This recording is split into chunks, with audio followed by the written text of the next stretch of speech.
কামবোধ। এটাই আপনার অন্তরের প্রথম শত্রু। বেশিরভাগ মানুষই কামবোধ বলতে লালসা বোঝেন, কিন্তু এটা সম্পূর্ণ সত্য নয়। কামের আসল অর্থ হল কামনা। এটা খুবই সহজ ব্যাপার। মনুষ্য শরীর থাকলে, মানুষের মন থাকলে এই কামনা অবশ্যই থাকবে। এবার এটাই দেখতে হবে যে এই কামনা নেতিবাচক কামনা নাকি ইতিবাচক কামনা। অন্য কারোর জিনিসে নজর দেওয়া, অন্য কোনো মানুষের উপর নজর দেওয়া, কোনো অনুচিত বস্তুর দিকে নজর দেওয়া, এই নেতিবাচক কামনা। আর এই দুষ্কামনা মানুষকে দিয়ে অপকর্ম করাবেই করাবে। তাই মনে রাখবেন, যে ব্যক্তি নিজের কামনাকে নিয়ন্ত্রণে রাখতে পারেন তিনি সঠিক পথেও থাকেন, সঠিক লক্ষ্যে পৌঁছতেও পারেন। যিনি কামনা নিয়ন্ত্রণে রাখতে পারেন না তিনি তার পথও হারিয়ে ফেলেন এবং লক্ষ্যচ্যুতও হন। তাই মনে রাখবেন, নিজের কামনাগুলিকে নিয়ন্ত্রণে রাখুন। কাম নামক এই শত্রুর ওপর বিজয় লাভ করুন। আর আমার সাথে ভালোবেসে বলুন, রাধা রাধা। প্রত্যেকটা মানুষ আলাদা হয় আর অত্যন্ত বিশেষও হয়। প্রত্যেক মানুষ ভিন্ন ভিন্ন পরিবেশে পালিত হয়, বড় হয়। প্রত্যেকের নিজস্ব চিন্তাভাবনা থাকে, নিজস্ব বিচারধারা থাকে। যখন অনেক ভিন্ন বিচারধারা একত্রিত হয়ে যায় তখন শুরু হয় বিবাদ। এবার এই বিবাদের সময় আপনি দেখবেন দুই ব্যক্তি যাদের মধ্যে এই বিবাদ হচ্ছে সবসময় এটা প্রমাণ করতে চান যে তার সামনের ব্যক্তি এবং তার ভাবনা, তার বিচারধারা বা তার বক্তব্য হলো অনুচিত। এবার এটাই যদি প্রেমপূর্বক রূপে আপনি ভেবে দেখতে চেষ্টা করেন যে সামনের ব্যক্তিটির বক্তব্য, তার মানসিকতা আসলে কি, তাতে উচিত ঠিক কি, সেটা আমরা বুঝতে পারি। একদিকে হলো এই বিবাদ যা আপনাকে সামনের ব্যক্তিটিকে অনুচিত প্রমাণ করতে বাধ্য করে, আর অন্যদিকে হলো প্রেম যা সামনের ব্যক্তিটির যুক্তি বুঝতে সাহায্য করে, তাতে উচিত কি রয়েছে সেটা বুঝতে বাধ্য করে, তাকে মহান হয়ে ওঠার পথে অগ্রসর হতে বাধ্য করে। তাই এই বিবাদকে ত্যাগ করুন আর প্রেমকে আপন করে নিন, আর এই প্রেম ভাব নিয়ে বলুন, রাধা রাধা। সূর্যের প্রকাশ অন্ধকারকে দূর করে দেওয়া সেই মহানায়ক। এই সূর্যের প্রকাশ যখন পৃথিবীতে এসে পৌঁছয় কি হয়? এই পৃথিবী জেগে ওঠে, প্রত্যেক প্রাণী জেগে ওঠে, মানুষ জেগে ওঠে, নিজের কর্ম করেন, জীবন যাপন করেন। এই ঘুমের মৃতপ্রায় স্থিতি কাটিয়ে উঠে জীবন যাপন করতে শেখেন। এটাই হলো প্রভাব সূর্যের প্রকাশের। এবার এই প্রকাশ যে সূর্যের থেকে পাই তিনি কি করেন? তিনি নিজেকে জ্বালান আমাদের জীবন প্রদান করার জন্য। প্রত্যেকটা মুহূর্ত তিনি তাপ সহ্য করেন আমরা যাতে সেই প্রকাশ লাভ করি। এটাই হলো জীবনের সারমর্ম। যদি আপনিও এই সংসারে প্রকাশ ছড়িয়ে দিতে চান তাহলে আপনাকেও তপ্ত হতে হবে, নিজে জ্বলতে হবে, সেই কর্ম করতে হবে যেটা কঠিন হতে পারে কিন্তু আসলে শ্রেষ্ঠ। তবেই এই সংসারের সেবা করতে পারবেন, সংসারকে পথ দেখাতে পারবেন। নিজের অন্তরের প্রকাশ জাগ্রত করুন, তবেই সেই সকল ব্যক্তি যারা পাপের অন্ধকারে নিমজ্জিত হয়ে আছেন তারা জাগ্রত হবেন। সেই সকল ব্যক্তিকে জাগিয়ে তুলুন, প্রেরিত করে তুলুন সুখী হওয়ার জন্য যারা সুখী হতে পারছেন না। সেই সকলকে প্রেরিত করুন সাফল্য লাভের যারা সফল হতে পারছেন না। নিজের অন্তরের সূর্যকে জাগ্রত করুন, চারিদিকে শুধু প্রকাশই প্রকাশ হবে, জীবনই জীবন থাকবে, আনন্দই আনন্দ থাকবে, আর এই মন বারবার প্রসন্ন চিত্তে বলে উঠবে, রাধা রাধা।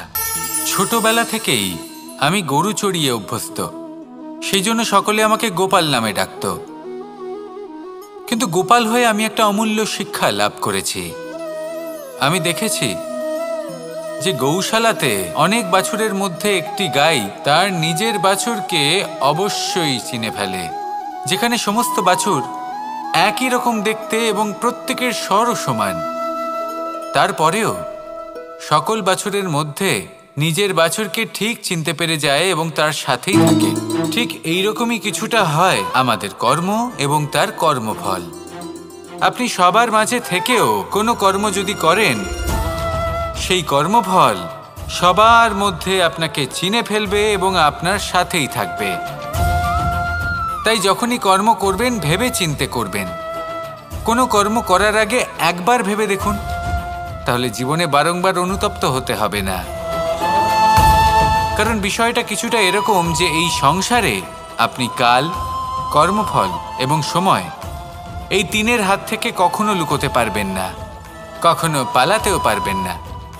আসুন আমার সাথে ভালোবেসে বলুন, রাধা রাধা। আভূষণ। কার না ভালো লাগে এই আভূষণ? আমরা পরিশ্রম করি, ধন অর্জন করি আর আভূষণ কিনে থাকি, কখনো নিজের জন্য, কখনো বা তাদের জন্য যাকে আমরা ভালোবাসি, বা তাদের জন্য যাকে আমরা সম্মান করি। হয়তো সেই জন্যই সীতা চূড়ামণি ধারণ করেছিলেন এবং আমি সামন্তকমণি। কিন্তু এটাই কি সেই প্রকৃত আভূষণ যা আপনার মূল্য বৃদ্ধি করে? না।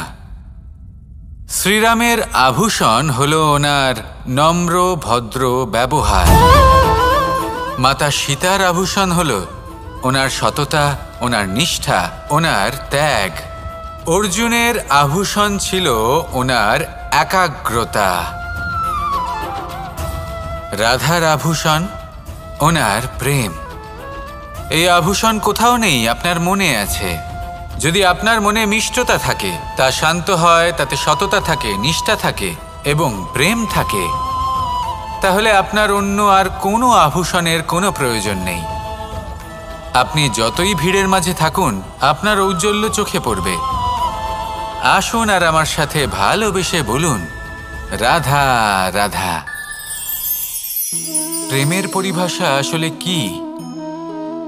ভিন্ন ভিন্ন ধরনের ব্যক্তি, ভিন্ন ভিন্ন ধরনের প্রেমী, আলোচক বিভিন্ন ধরনের পরিভাষা প্রদান করেন এই প্রেম নিয়ে। কিন্তু প্রত্যেকের মনেই কখনো কখনো এই প্রশ্ন এসেছে, এই ভালোবাসা আসলে কি? নিজের প্রিয়তমকে জয় করাই কি প্রেম? চার হাত এক হয়ে যাবার নামই কি প্রেম? নিজের আবেগ ব্যক্ত করাই কি ভালোবাসা? না। প্রেমের অর্থ কাউকে লাভ করা নয়, বরং তার মাঝে বিলীন হয়ে যাওয়া। যদি কারোর হাত ধরে থাকি, তাহলে আজীবন তার সাথে পথ চলা হলো প্রেম। প্রেম শুধুমাত্র সেটা নয় যা প্রেমী আর প্রেমিকার কেশদামে মালা বেঁধে দেয়। মাতা পিতার জন্য দিনরাত পরিশ্রম করা, নিজের পরিবারের জন্য দিনরাত পরিশ্রম করা, সেটাও প্রেম। নিজের বন্ধুদের জন্য, আপনজনের জন্য সবকিছু উজাড় করে দেওয়ার নাম হলো ভালোবাসা। নিজের মাতৃভূমির জন্য সাহসের সাথে লড়াই করা এবং আনন্দে নিজের জীবন ত্যাগ করে দেওয়াও কিন্তু প্রেমের নামান্তর। সেই জন্য যারা বুদ্ধিমান ব্যক্তি, তারা কখনো প্রেমের পরিভাষা খুঁজতে চান না, কারণ তারা জানেন যে এই প্রেম কতটা বিশাল। তারা জানেন যে এই প্রেম হলো এক বিশাল সাগর, যাকে নিজের মুঠোয় ধরে রাখা যায় না। সেই জন্য এই প্রেমের সাগরে ডুবে যান এবং সকলকে ভালোবাসতে শিখুন। যদি সবাইকে ভালোবাসতে পারেন, তাহলে তাদেরও কল্যাণ হবে যারা আপনাকে ভালোবাসে, তাদেরও কল্যাণ হবে যাদেরকে আপনি ভালোবাসেন, আর আপনারও কল্যাণ হবে। আর তখন এই মন ভালোবেসে বলবে, রাধা রাধা। হাস্য, হাসি জীবনে অত্যন্ত মূল্যবান হয়। কথায় আছে যে হাসি এবং হাস্য আমাদের জীবনে ওষুধের মতো কাজ করে, আমাদের সুস্থ রাখে, আমাদের জীবনের অনুভূতিগুলিকে আরো সুন্দর করে তোলে। কিন্তু প্রত্যেক ওষুধের মতোই এর সাথেও এটাই হয়। প্রত্যেক ওষুধ সঠিক সময়ে, সঠিক মাত্রায়, সঠিকভাবে গ্রহণ করতে হয়। যদি এরকম না হয়, তাহলে এই ঔষধও শরীরের ক্ষতি করে দিতে পারে। এবার আপনি ভাবতে পারেন, হাসি থেকে কিভাবে ক্ষতি হতে পারে? আপনি যদি অন্য কারোর উপরে হাসেন, তাহলে হয়তো তার মনে কষ্ট হতে পারে, তার অন্তরের মিত্র হয়তো শেষ হয়ে যেতে পারে, আর অন্তরের শত্রু জেগে উঠতে পারে। কিন্তু এটাই যদি আমরা সকলকে সাথে এনে সকলের সাথে হাসি, তাহলে হয়তো আমাদের অন্তরের এই হৃদয়ের ভেতরে লুকিয়ে থাকা যে শত্রু, তা শেষ হয়ে যেতে পারে, আর অন্তরের বন্ধুসত্তা প্রকাশিত হতে পারে। ঠিক কি না? এবার আপনাকে উদাহরণ দিই। যখন দ্রৌপদী দুর্যোধনকে নিয়ে হেসেছিল, তখন তা মহাভারতের সৃষ্টির কারণ হয়েছিল। কিন্তু সেইখানেই যখন পার্থ আর মাধব একসাথে বসে মৃদুমন্দ হাসতেন, তখন ধর্ম স্থাপন করা হয়েছিল। তা আপনি কি চান? কাউকে নিয়ে হেসে তাকে আঘাত করতে চান, নাকি সকলকে একসাথে এনে তাদের হাসিয়ে তুলে ধনাত্মক প্রভাব ফেলতে চান? সিদ্ধান্ত আপনার। আসুন আর আমার সাথে ভালোবেসে বলুন রাধা রাধা। মাঝে মাঝে কিছু মুহূর্তের জন্য চোখ বন্ধ করে ধ্যানের বেদিতে বসে ধ্যান করতে চেষ্টা করুন, আর বোঝার চেষ্টা করুন যে আমরা সর্বপ্রথম কি দেখতে পাচ্ছি, কি অনুভব করছি। আপনি দেখতে পাবেন সবার আগে আপনার চোখের সামনে আপনার দুষ্কর্মগুলিকে, আপনার লুকিয়ে থাকা ক্রোধ, অন্তরের যন্ত্রণা, ভয়, নিরাশা, এই সব কিছুই সবার আগে দেখতে পাবেন আপনি। আর এই সব কিছুই আমাদের দুঃখের কারণ হয়ে ওঠে। এই সব কিছুর সারমর্ম কি? সারমর্ম শুধু একটাই, সেটা হলো এই যে আমাদের এই মন তা কিন্তু দুষ্কর্ম পছন্দই করে না। আমাদের এই মন একটা সুখময় জীবন যাপন করতে চায়, সৎকর্ম করতে চায়। তাই এটাই করুন, শুভ চিন্তা করুন, শুভ কর্ম করুন, ইতিবাচক মনোভাব নিয়ে জীবনে অগ্রসর হন। তারপর চোখ বন্ধ করে অন্তরে দেখতে থাকুন। দুঃখের আভাসই পাবেন না। এই মন প্রসন্নতা এবং প্রেমের দ্বারা পূর্ণ হবে এবং বারবার বলে উঠবে রাধা রাধা। প্রশান্তি জড়িত নিদ্রা মানুষের জীবনের একটা অত্যন্ত গুরুত্বপূর্ণ সুখ এবং প্রয়োজনীয়তাও। দেখতে গেলে এই সংসারের প্রত্যেক পশু পাখি, প্রত্যেক জীব অবশ্যই নিদ্রা প্রাপ্ত করেন, কিন্তু মানুষ, যার মধ্যে বিচার বিবেচনা করার শক্তি অন্যদের থেকে অনেক বেশি, তার কিন্তু ঘুমের কিছু সমস্যা অবশ্যই হয়।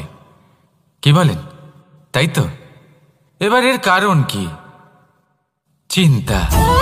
এবার চিন্তা আমাদের সবার জীবনে আছে। আমরা সকলে জানি যে চিন্তা কখনো আমাদের সাহায্য করে না, তাও আমাদের জীবনে আছে। কেন? চিন্তার মাধ্যমে কি কখনো কোনো সমস্যার সমাধান হয়েছে? অর্থের চিন্তা করলে কি অর্থ লাভ হয়? ভবিষ্যতের চিন্তা করলে কি ভবিষ্যৎ ঠিক হয়ে যায়? স্বাস্থ্যের চিন্তা করলে কি স্বাস্থ্য নিজে থেকেই ঠিক হয়? হয় না। তাহলে এই সব কিছু থেকে আমাদের একটা ছোট্ট শিক্ষা অবশ্যই লাভ করা উচিত।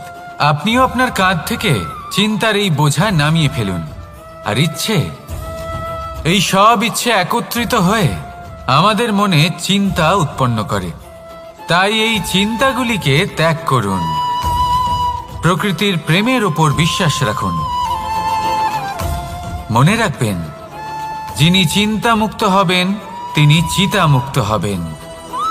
সুখের নিদ্রা প্রাপ্ত করুন, আর নিদ্রায় যাবার আগে আমার সাথে ভালোবেসে বলুন রাধা রাধা। মহাদেব, সেই দেবতা যিনি মহান, যাকে দেবতাদের দেবতা বলা হয়, যিনি হলেন আমার আরাধ্য। কখনো আপনার মনে এই প্রশ্ন এসেছে যে শিবকেই কেন মহাদেব বলা হয়, অন্য কোনো দেবতাকে কেন বলা হয় না? সেই কারণ মহাদেবের মধ্যে, ওনার মধ্যে এমন এক বিশেষ গুণ রয়েছে যা অন্য কারণ নেই। তা হলো নিঃস্বার্থ হয়ে মানুষের সেবা করা। যদি প্রয়োজন পড়ে, যদি সৃষ্টির পথে বিনাশের কালো মেঘ ছেয়ে থাকে, তখন নিজের প্রাণের চিন্তা না করে হলাহল পান করার জন্য প্রস্তুত থাকেন মহাদেব। আর এই অদ্বিতীয় ত্যাগের জন্যই শিবকে মহাদেব বলে ডাকা হয়। এবার যদি কোনো মানুষও নিঃস্বার্থ ভাবনার দ্বারা নিজেকে অর্পণ করে দেয় এই জগতের কল্যাণের জন্য, মানুষের সেবার জন্য, তাহলে তিনিও মহাপুরুষ, মহামানব হতে পারেন। যদি কেউ অভুক্ত থাকেন, তাহলে নিজের থালা থেকে অর্ধেক খাবার তাকে দিয়ে দিন। যদি কেউ অসুস্থ হন, তাহলে তাকে সেবা করার, চিকিৎসা করার চেষ্টা করুন। এই জীবন শুধু নিজের জন্য নয়, অন্যদের প্রতি, সমস্ত সংসারের প্রতি উৎসর্গ করুন। যদি এইসব মানুষ শিখে যান, তাহলে তিনি মহাদেবের পথে অগ্রসর হতে পারেন। যদি মানুষ নিঃস্বার্থ ভাবনার দ্বারা এই সংসারের সেবা করতে শিখে যান, তাহলে তিনি নিশ্চিত রূপে মহামানব অবশ্যই হতে পারবেন।